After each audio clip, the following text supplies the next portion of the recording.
Hello and welcome to episode 3 of TG Campbell in Conversation with.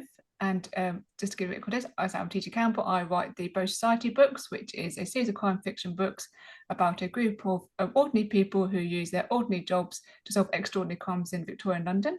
And I am welcomed here today by Chris Speck. If you'd like to just introduce yourself, Chris. Hey everyone, my name's Chris Speck. I'm a historical and crime writer from East Yorkshire, and I write about the people and passions of the people of my county. Yeah, and we actually met, we were a panel, weren't we? A historical crime fiction panel at UK Book Club Live, which was the first one they'd ever done. And we were on the panel with Francis Bodie.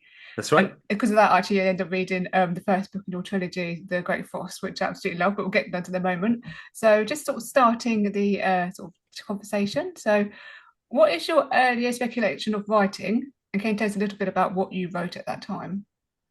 So I started writing and reading really through comics, and well, I think the first thing I tried to write was a comic, really, and I wrote comics for many years. But you need to be an artist, and I'm not a very good artist, so Nowadays you can get somebody you can hire an artist though, can't you? Nowadays you can go to these days, yeah. Fiverr and stuff and or Etsy or whatever and get somebody to do the artwork for you. But yeah, so what was the comic about? Well, predominantly 2000 AD. I don't know if you've heard of it before. It's a British comic, started in the late 70s, and it's got Judge Dredd and a whole host of other characters in it. It's a really wonderful comic, and all the stories. That's why my stories are full of action. Yeah, Because that's what I really love, comic writing. yeah. So yeah, I'd love to write. I tried to write for 2000 AD many times. I sent off many scripts over the years, and all of them rejected. Oh, Maybe one day. maybe one day. Yeah.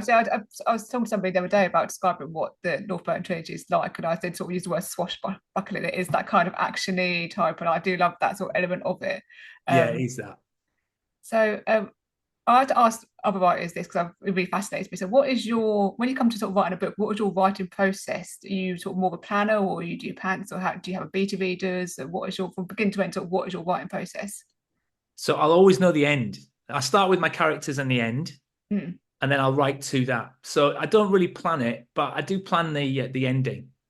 So I know what's going to happen, and but I don't quite know how it's going to get there. yeah, And we arrive at that through extensive writing.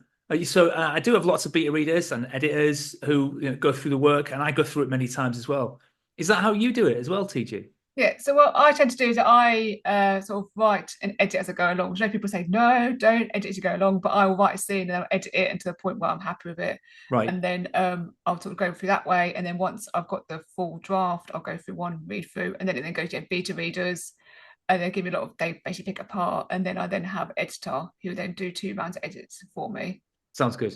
Yeah, I mean, yeah, it's something similar to me, but I write in one go. So the first draft is probably the hardest bit, and it's like knitting fog, really. I'm not sure what's going to happen. I don't know where it's going to be, but it ends up being where it is.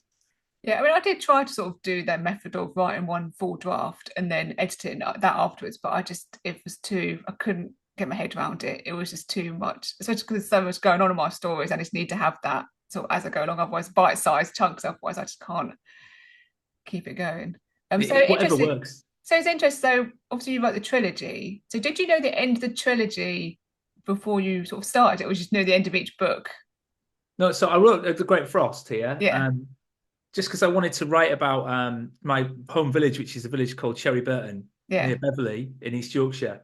Nothing ever happens there, but I wanted to write about it. And I heard about this time in history called the Great Frost in 1709, which was the coldest winter of the last 500 years.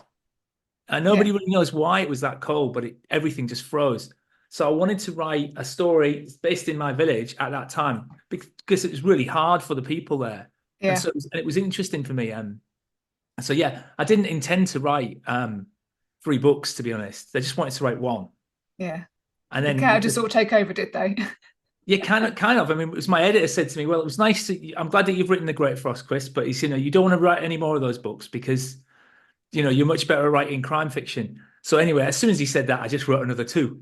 Yeah, but to be fair, there is an element of crime in there in the Great Frost. Yeah, Obviously, kind of. Well, it's not a murder mystery like if you get to a country house and that sort of thing, but there is a murder, there's a death, and there is like obviously crime elements in there. yeah, there's loads of crime in it, of course. I mean, that's Yeah, interesting, and there's criminals and robbers, and lots of highwaymen, of course.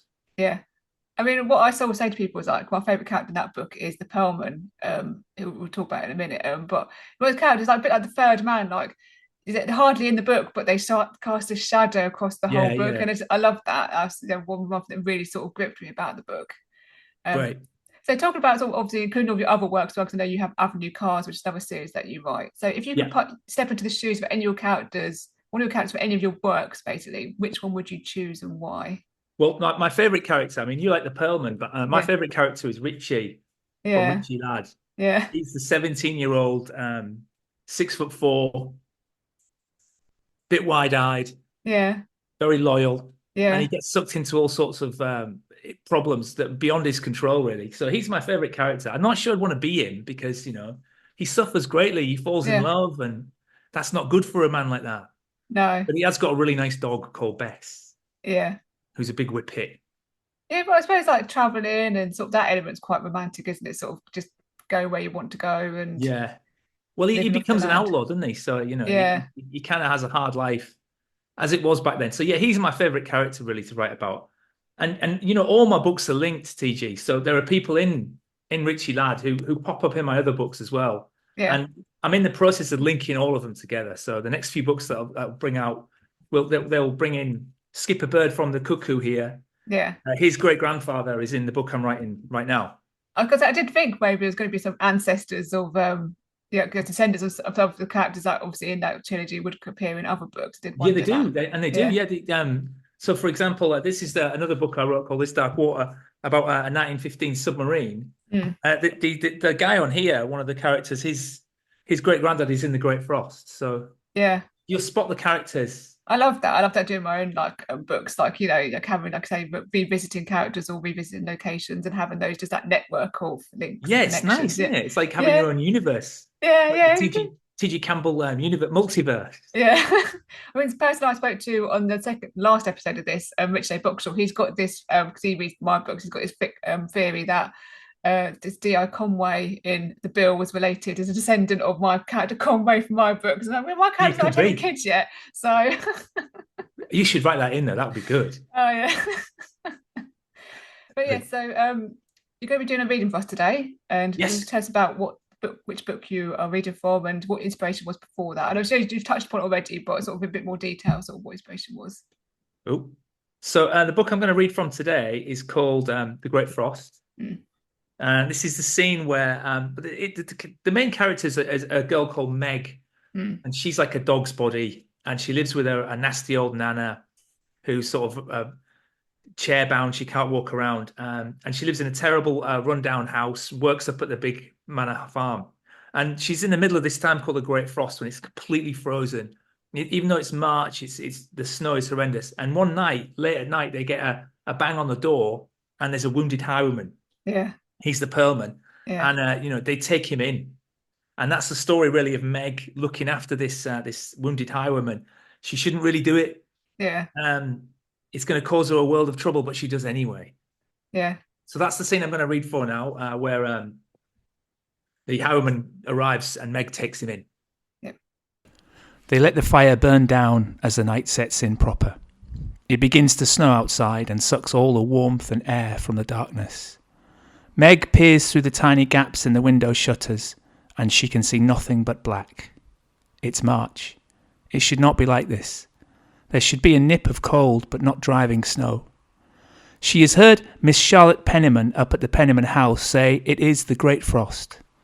That's what they call it in York and London and in the cities on the continent far away. The fire is just embers in the hearth, and Nana lightly snores under the blanket wrapped over her shoulders. Meg is awake still, with Richie on her chest. He's warm, but he can wriggle sometimes. She thinks about her husband John, somewhere off in the world. Perhaps he's warm, perhaps he's happy, or both. They have not had any news all this time. It's not like John knew how to write in any case. There's a single light thump on the wooden door, and a weight falls against it outside so that the latch takes the pressure. Meg looks up, and there's another single thump. It's eerie, this sound in the darkness of the still winter night.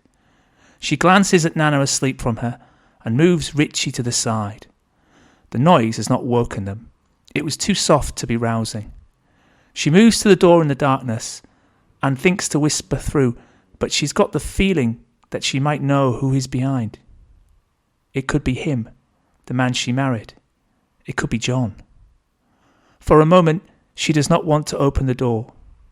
She does not know how she feels about him, and the words of her thin mother back in Eton over the hill ring in her ears.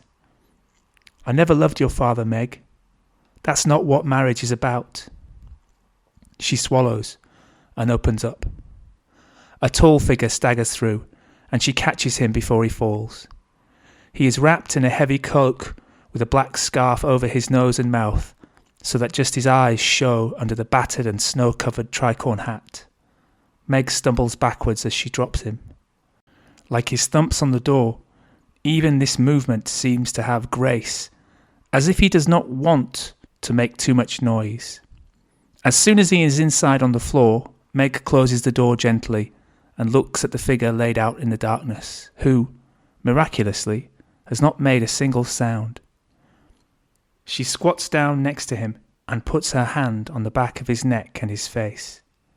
He turns slightly, and she can sense he is in pain. The eyes she can only just make out wince in agony. "John?" she whispers. "Is that you?"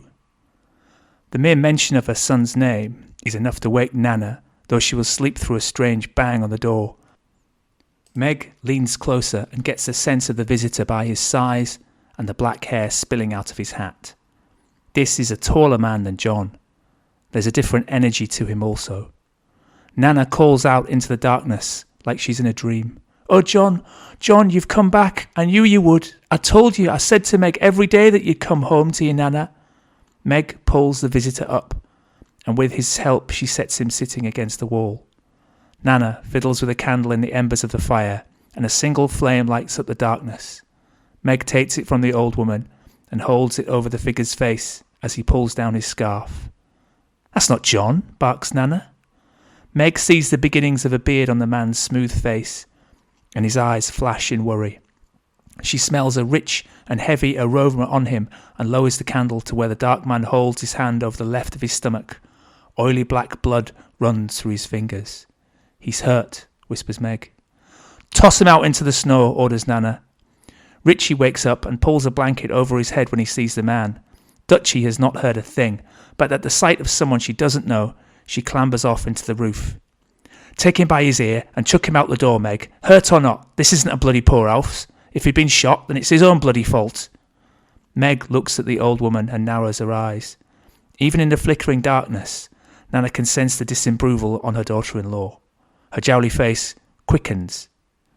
"Check through his pockets then, before you do. There might be a piece of bread or a lump of cheese or a coin."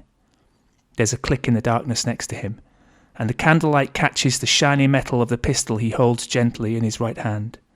Meg has never seen one like this before, and her eyes examine the details, the silver flintlock and the long dark metal barrel inlaid in wood. It's beautiful. The man does not point it at anyone, rather uncocks the flintlock with his thumb and then, slow with pain, passes it to Meg. She takes the handle, and the smooth mahogany is heavy in her hands. It's warm. "He means us no harm, Nana," she whispers. The old woman struggles for a carving knife somewhere under her big arse, just in case. The man finds it difficult to speak. "The wound will not kill me." His voice is a rasp, his accent familiar somehow. Meg leans into him. "Hide me here, and I will pay you well," he says, "when I am able." Nana brings out the knife, though she is far away. It's more to make a better show than anything else. She looks him up and down, the dull leather boots, the fingerless gloves, the black scarf that was over his face. "You're a robber," she says. "Aye," he whispers. "But when they have more than they need, who is to say I'm in the wrong?" This is common sense from those who steal, and is repeated in the pirate ports of the Caribbean all the way to the inns of York. Nana frowns. This robber has a point already.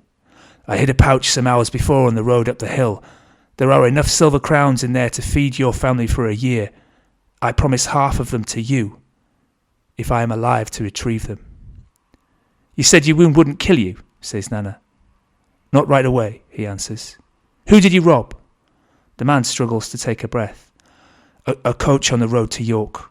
How many of you? Just I. You're lying. Robbers working threes, they always have. Nana does not know this to be true for sure, but she heard it said and sung in the highwayman song they sometimes do when there's a big drink up. Just I, he whispers. I jumped the driver and took his purse, and I would have taken more, but he was too quick. He dealt me a blow to the stomach here with his knife. They left me for the dead in the snow. Like you. He must have thought there were more of me. You got his purse? Aye. There must be 20 guineas in there. Richie wrinkles his nose. It does not make any sense to him how much it's worth. Dutchie the black cat looks down on the robber from her rafter with worried, wide eyes. How much is a guinea, Nana? Asks Richie. Nana says that if you don't ask, you don't find out. A guinea's 21 shillings, she answers. Richie still does not really know how much that is. 20 shillings makes a pound. Richie knows that a pound is a lot of money. Meg makes £2 for a whole year of work at the Pennyman house. Pass me the pistol, Meg. Nana takes the heavy gun in her fat hand and inspects it. The mechanism has been oiled and it smells of black powder. Unlike Meg, Nana has seen one of these before. It's worth something, perhaps more than a few crowns if you know who to sell it to. Show me his boots, Meg. The blonde woman lights up the robber's shoes. His feet are big and the leather is scuffed but without holes. Meg holds the candle back up to his face. His eyes are bleak and he cannot hold his head up straight. Can you hear me, robber? Nana asks. Aye, he whispers as the strength drains from him. If you live, we'll have the guineas and the silver you stole. If you die, we'll have your pistol and your boots. Have you got anything else? The robber nods to his chest pocket. Meg feels inside and draws out a small brown glass bottle with a cork in the top. Pass it over here, says Nana. Almost as soon as she has it in her fat fingers, the cork is out and she empties the lot down her throat. She gulps and then returns her face to the man on the floor with the stab wound in his stomach. Brandy, she whispers. Nana spits in her right hand and holds it out to the man to seal the deal. He tries to move, but cannot. So Meg feels for his right hand and holds it up in front of Nana for her to grab. They shake on it. Meg catches the limp hand as it falls, and the man's head slumps into his neck. He's out cold.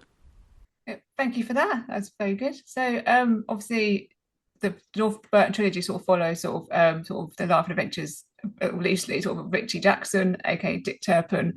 So, fans of the series like myself are dying to know: will there be any further books featuring Richie Jackson's adventures post Nick the Swift? Well, the one that's coming out in July is called The Witch at the End of the Lane. Sadly, it won't feature Richie, but it will feature Nick. Yeah. Now she's 64 years old. In The Witch at the End of the Lane, she's fallen on hard times. Her life has been hard.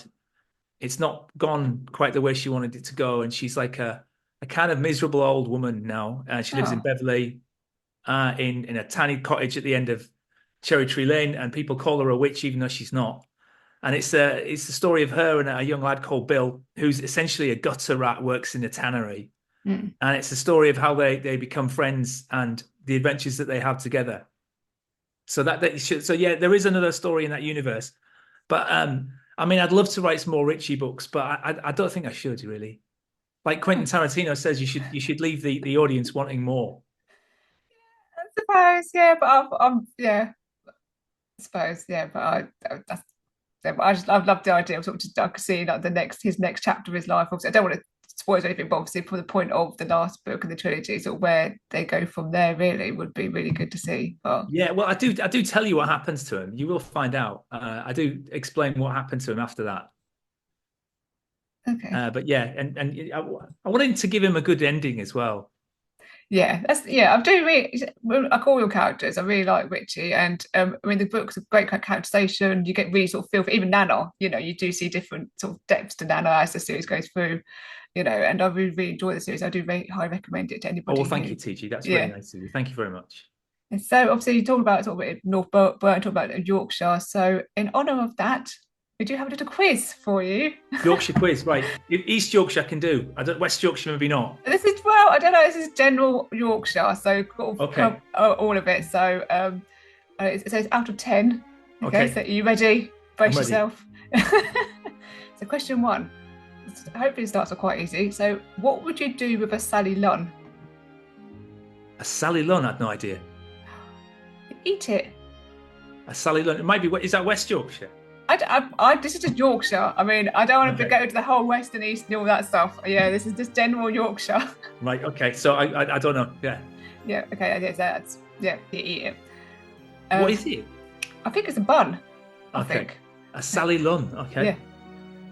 Okay, next question. In what year was Yorkshire split into 4 parts? Oh, well, I don't know. I'll give you 5 years each way. I'll give you a decade. I'm going to go for 1620.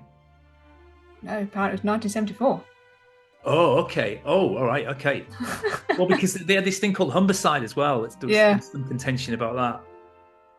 Okay, this one you might. This is multiple choice. So you've got one out of 3 chances. So, the term riding used for Yorkshire comes from Old Norse, but what does it mean? Is it A, settlement, B, hill, or C, third? Third. Yeah, correct. Yeah, the ridings. 3 ridings. Yeah, you redeemed yourself. Yes, thankfully. One I could do. Okay, so question 4. Where is the highest pub in Yorkshire? Well, that'll be West Yorkshire. West Yorkshire are almost like enemies to us. So I don't know. It probably Huddersfield. It's Tan Hill. Tan Hill, yes, near York. Is that? No. Okay, so there's another multiple choice, so you might get this again. Okay. Which town is purported to be the UK's first seaside resort, popular with tourists since the late 1600s? Right. Is it A, Whitby, B, Scarborough, or C, Bridlington? Bridlington. No, it's Scarborough. Oh, no. I thought you would have got that. So they visit Scarborough in the books. Scarborough's North Yorkshire. Okay. Next question. What is the largest city in Yorkshire? Again, that's going to be West Yorkshire, South Yorkshire. Probably Leeds or Sheffield. Leeds. You got it right first time. Right. That's 2. Okay. You probably. I know when we were on a panel, somebody asked you about research. I know you're not really sort of heavily researcher, so you might get this, you might not do. So, in what year was the real-life Dick Turpin born? Again, I'll give you 10 years either side. I reckon it's going to be 1680. 1705, apparently. Oh, nearly there. I know he died. He died in 1738 or something like that. Yeah. So he must have been fairly young. Yeah. Okay, question 8. Snickleways refer to what in York? Are they hideaways and boat holes for criminals, popular food destinations, or alleys and narrow passages? They're alleys and narrow passages. Yes. Yeah. Correct. We call it a snicket, but you probably call it a snicket too, don't you? I've never heard the term. In Hull, there's another name. They call them 10-foots in Hull. Oh, okay. I'll give you a bonus point for that then. Ooh. So, how many steps do you need to climb to get up to the Abbey in Whitby? 39, is it? 39? Yeah. 199 more like. Just goes to show North Yorkshire again, Whitby. See, because you can walk up 199 steps so easily that it feels like 39 to you. Clearly, Maybe, that's it. maybe. Yeah. Okay, and last question, you'll be pleased to know. Wait a minute, I'm wrong file. So the long-running soap opera Emmerdale is set in a fictional village of the same name in the Yorkshire Dales. But what year did Emmerdale first air in the UK? Again, this is multiple choice. So was it A, 1972, B, 1982, or C, 1992? I'm going to go for 82. No, it was 72. Oh, mate, it's old, isn't it, that? Yeah, so you got 4 out of 10. Oh, I've done brilliant. What did I get? Like 2 out of 10? 4 out of 10, because you got a bonus point, didn't you? Oh, thank you very much, TG. I mean, yeah, so East Yorkshire and West Yorkshire, North Yorkshire, they're really different. Like, we live in a flatland. We're sort of soft and gentle people, where the West Yorkshire, and they're kind of angry and they've got that hard Well, you nearly sound. had a quiz on Dick Turpin, so be grateful. Yeah, oh, good, okay. Well, I'd have done really bad on that as well. I am grateful, thank you. Yes. Okay, and then moving on from that. So you obviously so we spoke about your new book coming out on 17th of July, which at the end of the lane. But I was going to ask you to tell us a little about that before you told us about that. So why don't you talk about? I know you've got another series, haven't you? Avenue Cars. So did you want to tell Yeah. us a bit about Avenue Cars? Yeah, thanks, TG. So this is Yeah. Avenue Cars. This is my modern day crime series. It's set in a taxi office in Hull. Yeah. And it features a guy called Our Dave, who's kind of like an older man. He's seen the world through, he's been in trouble a lot of times. He's done a lot of bad things, but now he's a good character. And it's about his struggles with the world and with the various gangland parts of Hull that try and do nasty things to him.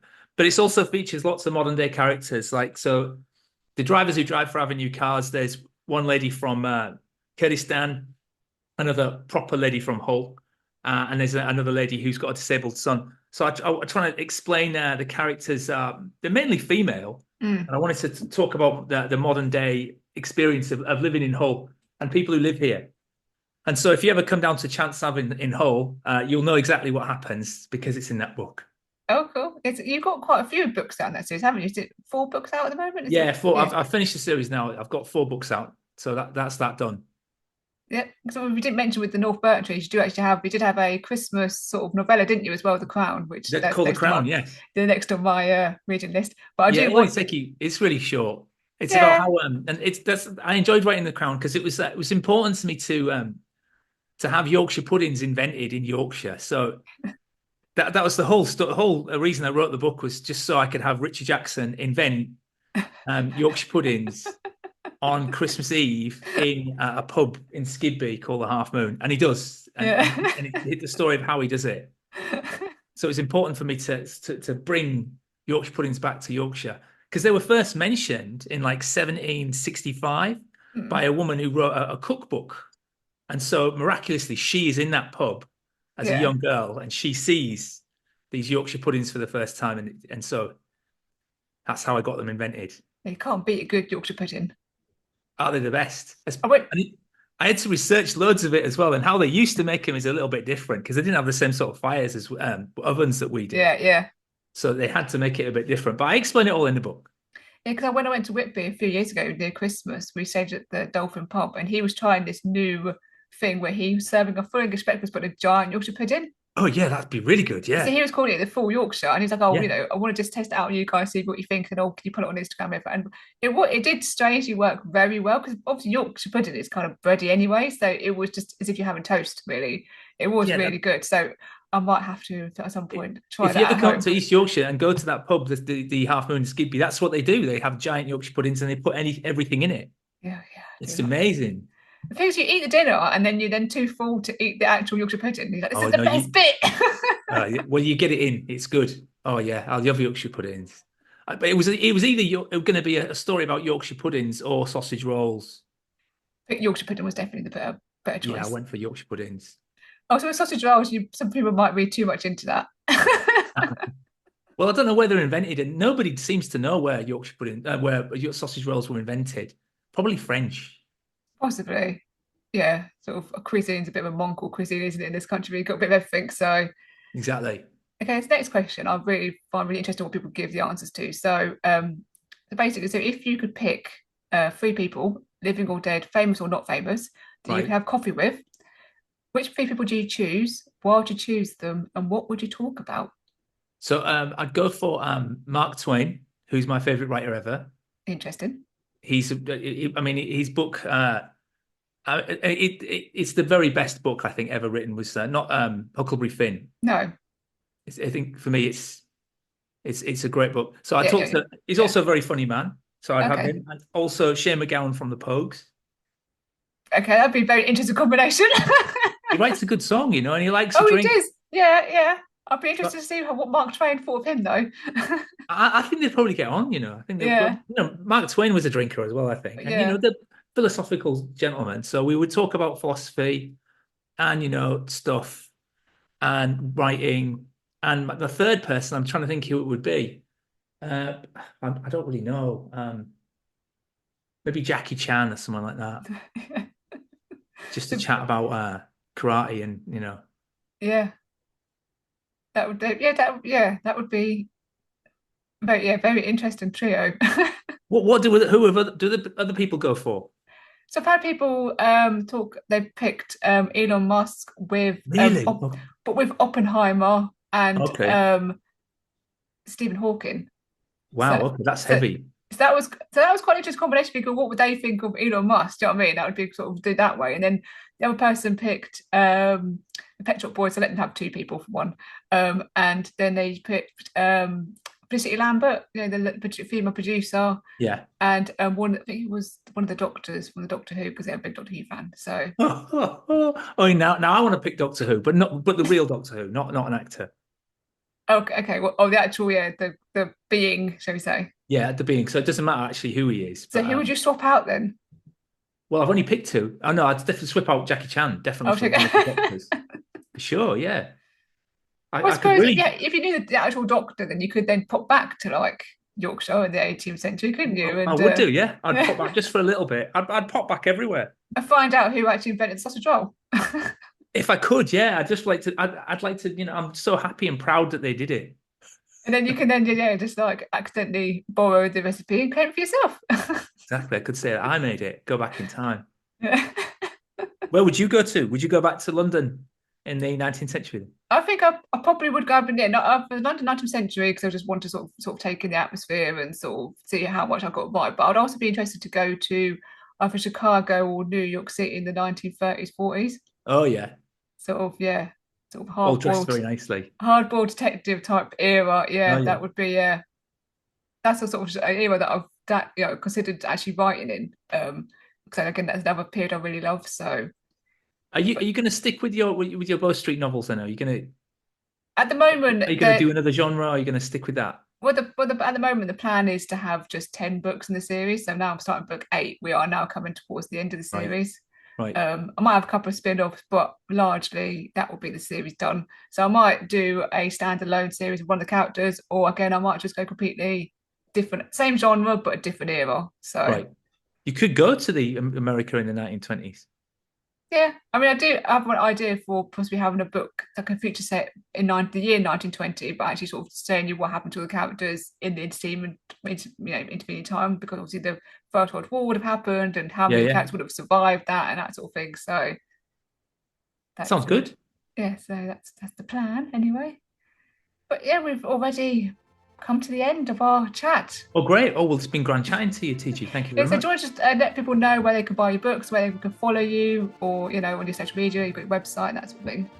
Yeah, you can follow me. So my name is Chris Speck. This is the one that people seem to like, The Great Frost.